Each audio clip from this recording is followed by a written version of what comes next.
വിജ്ഞാനാധിഷ്ഠിത സമ്പദ് വ്യവസ്ഥ കെട്ടിപ്പടുക്കുമെന്ന ഖത്തർ പ്രധാനമന്ത്രി UN ജനറൽ അസംബ്ലിയുടെ ഭാഗമായി ന്യൂയോർക്കിൽ നടന്ന ഫ്യൂച്ചർ സമ്മിറ്റിൽ സംസാരിക്കുകയായിരുന്നു അദ്ദേഹം.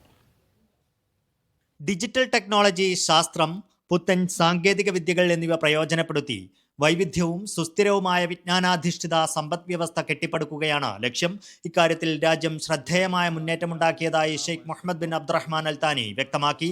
യുദ്ധവും അക്രമങ്ങളും കാലാവസ്ഥാ വ്യതിയാനവും സുസ്ഥിര വികസനത്തിന് വിഘാതമാണെന്ന് അദ്ദേഹം ഓർമ്മിപ്പിച്ചു. വികസ്വര ദരിദ്ര രാജ്യങ്ങളെയാണ് ഇത് സാരമായി ബാധിക്കുന്നത്. ശോഭനമായ ഭാവിക്കായി ഇത്തരം പ്രതിസന്ധികൾ പരിഹരിക്കാൻ ലോകം കൈകോർക്കണം. സമാധാനവും സുസ്ഥിരതയും ഇല്ലാത്തിടത്ത് വികസനം സാധ്യമല്ല. ഈ ബോധ്യത്തിൽ നിന്നാണ് ഗസയിൽ ഉൾപ്പെടെ ഖത്തർ മധ്യസ്ഥ ചുമതലകൾ നിർവഹിക്കുന്നത്.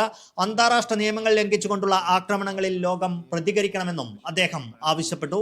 അടുത്ത വർഷം ദോഹയിൽ നടക്കുന്ന സോഷ്യൽ ഡെവലപ്മെന്റ് ഉച്ചകോടിയിലേക്ക് ലോകത്തെ അദ്ദേഹം സ്വാഗതം ചെയ്തു. സുസ്ഥിര വികസനം, സമാധാനവും സുരക്ഷയും, ഗ്ലോബൽ ഗവേണൻസ്, കാലാവസ്ഥാ വ്യതിയാനം തുടങ്ങി വിവിധ വിഷയങ്ങളിലൂന്നിയാണ് ഫ്യൂച്ചർ സമ്മിറ്റ് നടന്നത്. Media 1 Doha.